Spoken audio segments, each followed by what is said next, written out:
बिस्मिल्लाहिर्रहमानिर्रहीम। अस्सलाम वालेकुम। आज हम डिस्कस करेंगे chapter basic statistics unit 22 exercise 22.1। 22.1 question number 2, construct group frequency table. आपने यहाँ पे फ्रीक्वेंसी टेबल को कंस्ट्रक्ट करना है of the educational levels current class of study of 20 students going to a country tour from a school. The educational levels are. Question में आपको यहाँ पे डिफरेंट क्लासेस गिवन हैं। इन डिफरेंट क्लासेस से 20 students country tour पे जा रहे हैं। इसका आपने फ्रीक्वेंसी टेबल कंस्ट्रक्ट करना है। क्वेश्चन आपने नोट किया पहले और फिर आपने सॉल्यूशन स्टार्ट किया। ग्रुप फ्रीक्वेंसी टेबल क्योंकि हमें बनाना है तो इसलिए हमने 3 कॉलम्स ड्रॉ कर लिए। क्लास 4, क्लास 5, 6, 7, 8, 9, 10 ये सारी हमने क्लासेस लिख ली जिनके स्टूडेंट्स कंट्री टूर पे जा रहे हैं। और उसके बाद हमने यहाँ पर फ्रीक्वेंसी 1 कैसे निकाली, क्योंकि हमें फ्रीक्वेंसी टेबल कंस्ट्रक्ट करना है तो फ्रीक्वेंसी का कॉलम बनाना है। फ्रीक्वेंसी का टेबल इस तरह से कंस्ट्रक्ट होगा कि हमने यहाँ दिखा कि क्लास 4 के कितने स्टूडेंट्स हैं जो टूर पर जा रहे हैं। तो इस पूरे डाटा में क्लास 4 आपको यहाँ पर 1 टाइम लिखा हुआ नज़र आएगा। ये क्लास 4 लिखा हुआ है तो हमने यहाँ पे 1 टैली मार्क लगाया और यहाँ पे फ्रीक्वेंसी लिख दी 1। फिर हमने देखा क्लास 5 के कितने स्टूडेंट्स हैं जो इस डाटा में आपको गिवन है कि वो कंट्री टूर पे जा रहे हैं। तो हमें क्लास 5 भी एक ही नज़र आया तो हमने टैली मार्क 1 लगाया और फ्रीक्वेंसी लिख दी 1। फिर हमने क्लास 6 देखा। क्लास 6 के 3 स्टूडेंट्स जा रहे हैं क्योंकि हमें डाटा में यही बताया जा रहा है कि 1 टाइम, फिर 2 टाइम, 3 टाइम। तो ये 3 स्टूडेंट्स हैं जो आपके कंट्री टूर पे जा रहे हैं। तो आपने यहाँ 3 टैली मार्क्स लगाए और लिख दिया 3। फिर इस तरह क्लास 6 के बाद 7 क्लास से भी 2 स्टूडेंट्स जा रहे हैं तो हमने यहाँ 2 लिख दिया फ्रीक्वेंसी। फिर 8 क्लास से 4 स्टूडेंट्स जा रहे हैं तो हमने लिख दिया 4। 9 क्लास से 4 स्टूडेंट्स जा रहे हैं तो फ्रीक्वेंसी में हमने लिख दिया 4। और मैट्रिक क्लास से यहाँ पे 5 स्टूडेंट्स जा रहे हैं। 4 के बाद जब हम 5 लगाते हैं टैली मार्क तो हम इसको कट कर देते हैं, ये कहलाता है 5। तो यहाँ पर हमने लिख दिया फ्रीक्वेंसी 5। तो जब हमने सम किया, इस साइन को कहते हैं समेशन, और जब हमने फ्रीक्वेंसी का f का समेशन निकाला तो टोटल यहाँ पर इनको हमने काउंट किया तो 20। क्योंकि 20 स्टूडेंट्स जा रहे थे तो फ्रीक्वेंसी ने 20 ही आना है total. If you are doing right, अगर आप सही कर रहे हो। तो इस तरह से ये आपका क्वेश्चन कंप्लीट सॉल्व हो गया है और ग्रुप फ्रीक्वेंसी टेबल बन गया। क्वेश्चन नंबर 3 आपको गिवन है the mode of transport used by 20 students by attend the language course word noted as given below. Construct group frequency table with percentage frequencies. यहाँ पर आपको कंस्ट्रक्ट करना है group frequency table. जो अभी हमने काम किया सेम वही वर्क करना है, बट यहाँ पर आपको साथ में परसेंटेज फ्रीक्वेंसीज़ को भी कैलकुलेट करना है। और डाटा आपको गिवन है, यानी यहाँ पर 20 स्टूडेंट्स हैं जो कि लैंग्वेज कोर्स करने के लिए जा रहे हैं। उनके जाने के लिए कन्वेंस ट्रांसपोर्ट क्या यूज़ कर रहे हैं कि पहला स्टूडेंट है वो वॉक करके जा रहा है, दूसरा भी वॉक करके जा रहा है, 3rd बाइक पे जा रहा है, 4th बस में जा रहा है, 5 कार में जा रहा है, 6 वॉक करके जा रहा है। तो इस तरह से पूरा डाटा गिवन है और हमें यहाँ पे फ्रीक्वेंसी टेबल बनाना है। तो हमने पहले मॉड बनाया, यानी कि यहाँ पे मॉड ऑफ ट्रांसपोर्ट है वॉक, बाइक, बस एंड कार। फिर उसके बाद हमने देखा कि यहाँ पे वॉक करके 7 स्टूडेंट्स हैं जो जा रहे हैं, जो हमने इस डाटा में से कलेक्ट किया। फर्स्ट वॉक कर रहा है, सेकंड वॉक कर रहा है, 2 टैली मार्क। फिर उसके बाद इस तरह से हम देखते गए और टोटल 7 स्टूडेंट्स ऐसे हैं जो बाय वॉक जा रहे हैं, यहाँ 7 टैली मार्क्स लगा दिए। फिर 2 स्टूडेंट्स हैं जो बाइक पर जा रहे हैं और फिर 6 स्टूडेंट्स हैं जो आपके बस में जा रहे हैं और 5 स्टूडेंट हैं जो आपके कार में जा रहे हैं। तो फ्रीक्वेंसी टेबल कंस्ट्रक्ट हो चुका है और समेशन एफ यानी इन सब को आपने प्लस किया तो टोटल बनेगा 20, क्योंकि 20 स्टूडेंट्स की बात हुई है तो समेशन भी 20 आएगा। If you are doing right, अगर यहाँ पर आपने किसी को काउंट करने में रह गया या मिस्टेक हो गई तो यहाँ पे सम 20 नहीं बनेगा। इससे आपको मालूम हो जाएगा कि यू आर डूइंग मिस्टेक। सो इस तरह से केयरफुल होकर आपने इस तरह फ्रीक्वेंसीज़ ये निकाली और समेशन किया तो 20 आ गया। इस क्वेश्चन में आपसे ये भी कहा गया है कि परसेंटेज फ्रीक्वेंसी फाइंड करनी है। तो परसेंटेज फ्रीक्वेंसी का फॉर्मूला होता है f divided by n multiply by 100। f क्या है, यहाँ पे 7 है जो आपने अभी फाइंड किया है, और यहाँ पर n क्या है 20, जो आपका टोटल सम यहाँ पर फ्रीक्वेंसी का आया है यानी 20। और 7 को 20 से डिवाइड किया और मल्टीप्लाई 100 से किया तो यहाँ पे परसेंटेज फ्रीक्वेंसी आ गई 35%। तो वॉक की परसेंटेज फ्रीक्वेंसी है 35% स्टूडेंट्स हैं जो कि 20 स्टूडेंट्स में से 35% स्टूडेंट्स हैं जो बाय वॉक आ रहे हैं लैंग्वेज कोर्स करने, और बाइक के थ्रू 10% लोग हैं जो आ रहे हैं, बस के थ्रू 30% और कार के थ्रू 25% आ रहे हैं। तो ये फ्रीक्वेंसी परसेंटेज फ्रीक्वेंसी टेबल हमारा कंस्ट्रक्ट हो गया है, कंप्लीट है क्वेश्चन हमारा। क्वेश्चन नंबर 6 गिवन है, इसमें आपसे कहा है the marks secured by 25 students. यहाँ पर आपको क्लास टेस्ट लिया गया और 5 में से टीचर ने मार्क्स दिए। तो क्लास में टोटल 25 स्टूडेंट्स हैं और एक ने मार्क्स लिए यहाँ पर 4, एक ने मार्क्स लिए 0.5, एक ने मार्क्स लिए 4.5। इस तरह से पूरा डाटा गिवन है 25 स्टूडेंट्स का। ऑब्टेन करना है आपको frequency table with discrete classes and relative frequencies, यानी आपने यहाँ पर भी फ्रीक्वेंसी टेबल को कंस्ट्रक्ट करना है। और डिस्क्रीट क्लासेस का मतलब ये है कि आपने यहाँ पे ऑर्डर में करना है, यानी पहले 0, फिर 0.5, फिर 1, फिर 1.5, फिर 2, फिर 2.5, फिर 3, फिर 3.5, फिर 4, फिर 4.5 एंड 5, यानी 5 में से मार्क्स हैं, आपने इस तरह से पूरे डिस्क्रीट ऑर्डर में लिख लिए। फिर आपने देखा कि 0 मार्क्स कितने स्टूडेंट्स का आया है, तो टैली मार्क लगा दिया, यानी इन 25 में से एक ऐसा स्टूडेंट है जिसने 0 मार्क्स लिए हैं क्लास टेस्ट में। 0.5 भी एक ही स्टूडेंट है जिसने 0.5 मार्क्स लिए हैं, और 1 भी 3 स्टूडेंट्स ऐसे हैं जिन्होंने 1 नंबर 5 में से 1 नंबर हासिल किया है, इस डाटा से हमने निकाला है। फिर इसके बाद 1.5 मार्क्स लिए हैं 1 स्टूडेंट ने, और 2 मार्क्स लिए हैं 3 स्टूडेंट ने, जो यहाँ पर डाटा में से हमने फाइंड आउट किया है कि 2 मार्क्स लिए हैं 3 स्टूडेंट्स ने। इस तरह से करके पूरा ये फ्रीक्वेंसी टेबल हमने कंस्ट्रक्ट किया और समीशन एफ़ किया तो 25 आया, यानी 25 स्टूडेंट्स से, तो इन द एंड आंसर 25 आना है। तो यहाँ तक का हमारा काम हो गया है, ये हमने फाइंड कर लिया है फ्रीक्वेंसी टेबल। अब हमें यहाँ पर क्वेश्चन में कहा था रिलेटिव फ्रीक्वेंसीज़ भी फाइंड करनी है। तो रिलेटिव फ्रीक्वेंसी का फॉर्मूला होता है F/n। यहाँ पर आपने f की जगह पर 1 लिखा क्योंकि फ्रीक्वेंसी यहाँ पे 1 आई थी, और n की जगह 25 क्योंकि टोटल 25 था। इस तरह से जब हमने 1 को 25 से डिवाइड किया तो 0.04 आया। फिर हमने यहाँ से 1 लिया और 25 से डिवाइड किया, वही आंसर 0.04। फिर हमने 3 फ्रीक्वेंसी ली और 25 से डिवाइड किया तो 0.12। इस तरह करके ये पूरे आंसर्स हमारे सामने आ गए हैं। ये हमने फाइंड कर ली relative frequency. In the end जब आप करोगे तो इसका आंसर 1 आएगा। टोटल रिलेटिव फ्रीक्वेंसी का आंसर 1 आता है।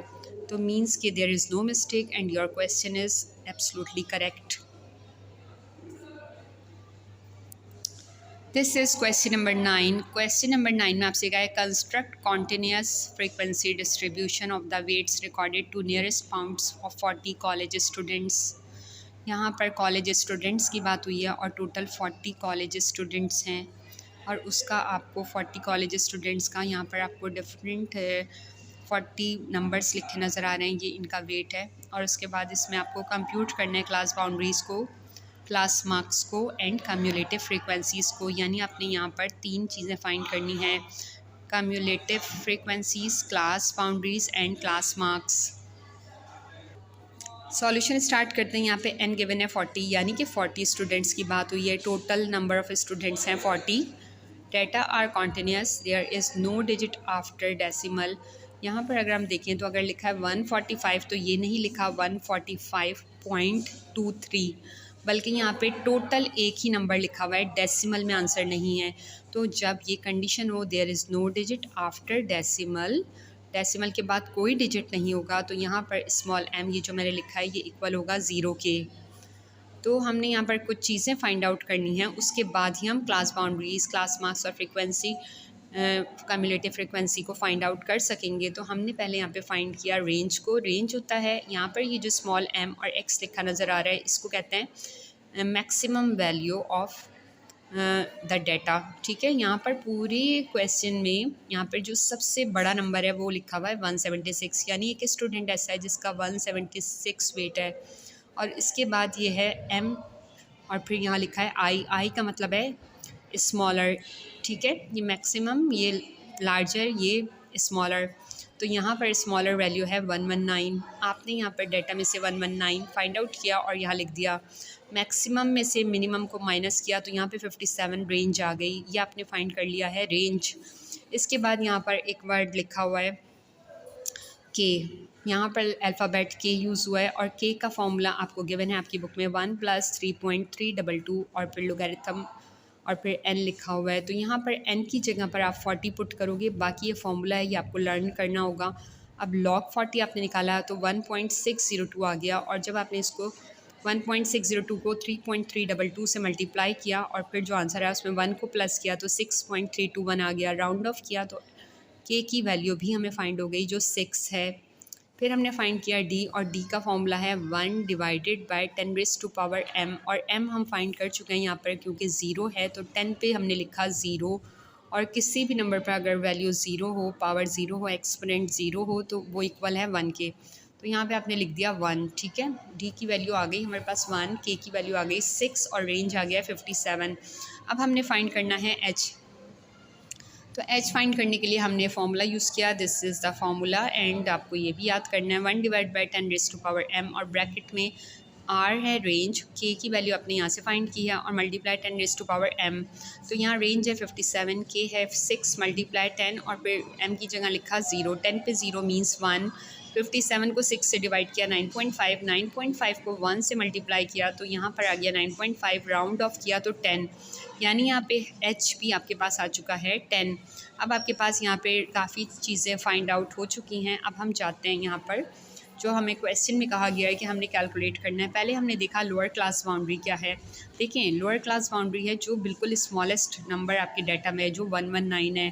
फिर upper class, lower class limit sorry, फिर अपर क्लास लिमिट क्या है। अपर क्लास लिमिट में आपने फॉर्मूला यूज़ किया lower class limit plus H minus D.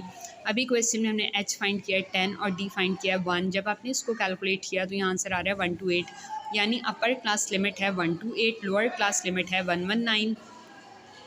तो फर्स्ट आपकी यहाँ क्लास बन गई है 119 टू 128, यानी लोअर मीन्स 119, अपर मीन्स 128, ये आपने बना लिया। फिर इसके बाद आपने यहाँ पर टैली मार्क्स लगाए, यानी 119 से लेके 128 तक के दरमियान कुछ स्टूडेंट्स हैं जिनका वेट है, तो आपने यहाँ पे 4 स्टूडेंट्स ऐसे टैली मार्क्स लगाए जिनका वेट इस इंटरवल के बिटवीन है। फिर इसी तरह हम यहाँ पर, और 119 से 128 हमने जो लिया है फर्स्ट इंटरवल, फिर हमने इसी तरह से 128 में से 119 को सब्ट्रैक्ट किया, माइनस किया, तो जो गैप आया है, जो डिफरेंस आया है वो हम रख कर इस तरह से हम ये टेबल कंस्ट्रक्ट करते जाएंगे।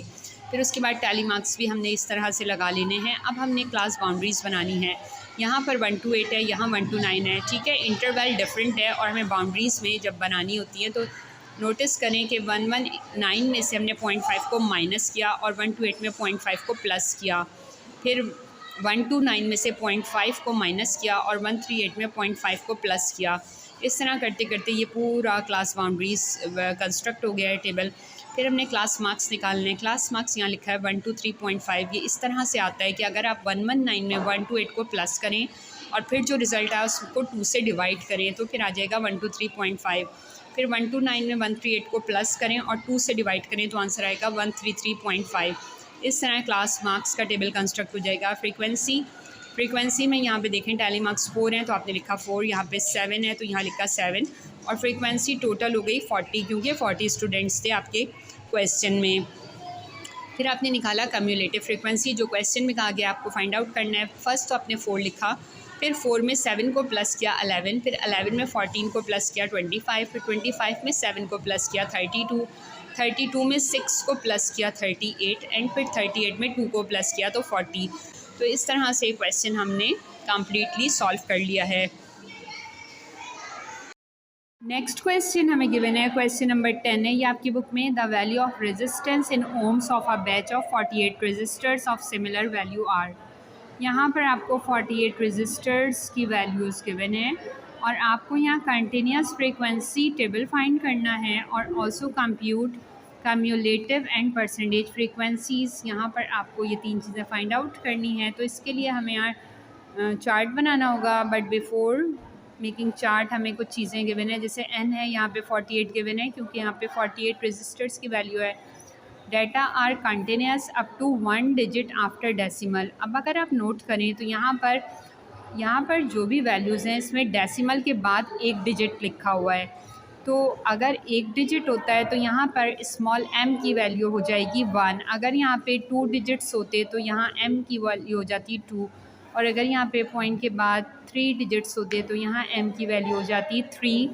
और लाइक प्रीवियस क्वेश्चन में यहाँ पर आपको एक ही नंबर गिवन था, तो यहाँ पर m की वैल्यू थी 1, m की वैल्यू थी 0, जब यहाँ पर कोई डेसिमल के बाद डिजिट गिवन नहीं था।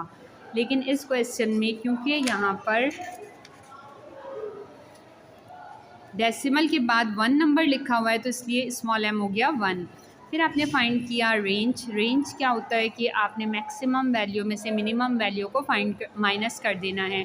तो इस पूरे डाटा में जो मैक्सिमम सबसे बड़ा नंबर है वो है 23.4 और जो मिनिमम है वो है 20.5। जब आपने दोनों को सब्ट्रैक्ट किया तो आंसर आ गया 2.9। तो रेंज आपको फाइंड आउट हो चुकी है। फिर आपने फाइंड की k की वैल्यू, तो 1 + 3.322 और ब्रैकेट में log n।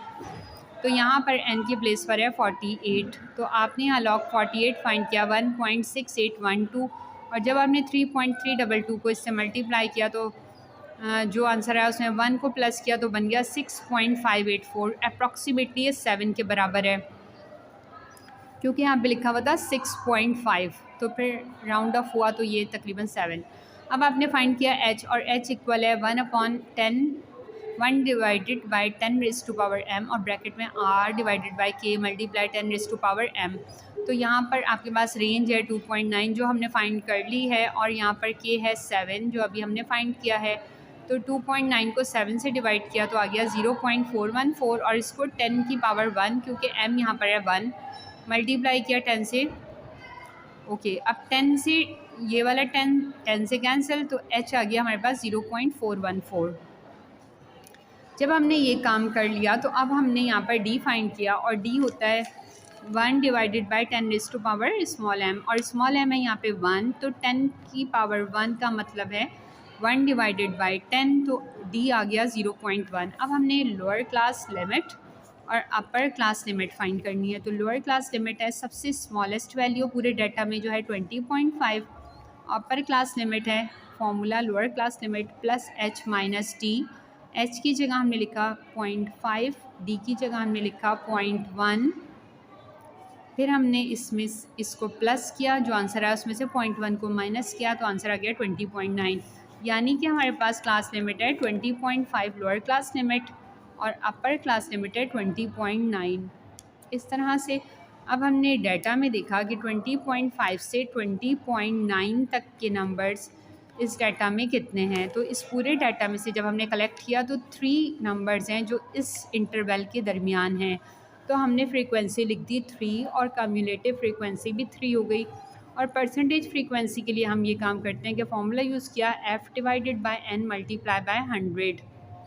तो यहाँ पर f की वैल्यू है 3 और n की वैल्यू है 48 और मल्टीप्लाई बाय 100 है। जब हमने इसको कैलकुलेट किया तो आंसर आ गया 6.25। ये आ गई परसेंटेज फ्रीक्वेंसी। फिर हमने इस तरह से नेक्स्ट इंटरवल बनाया 21 से 21.4 तक, यानी हमने इनका डिफरेंस लिया है जो इसका डिफरेंस था तो वही हमने इसका डिफरेंस रख के इंटरवल क्रिएट किया। इस तरह ये इंटरवल बनते चले गए और एंड में आ गया 23.4।